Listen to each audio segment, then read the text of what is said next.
before we get started, I got to ask you this modest question.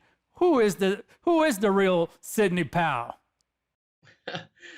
Well, the real Sidney Powell is about a 5-year-old girl who grew up in Raleigh, North Carolina, raised by a World War II veteran and a wonderful stay-at-home mom, and learned how to play baseball and soccer and volleyball and build tree houses and work in my grandfather's woodworking shop and make ceramics with my grandmother and bake cookies with the other grandmother.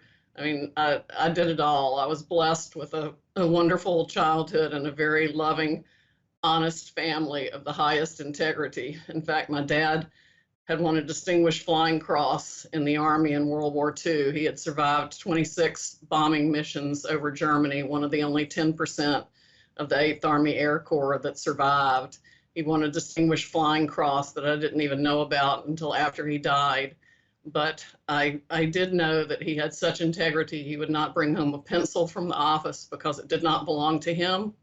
And he would not take a personal phone call at his office because the hours that he worked at his job belonged to his employer, and that was his sole devotion during that time.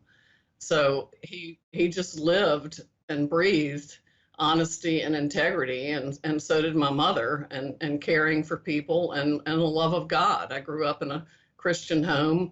My grandfather helped start a church in Durham, North Carolina, Trinity Avenue Presbyterian Church. He was one of the founders of that. And I grew up in White Memorial Presbyterian Church in Raleigh.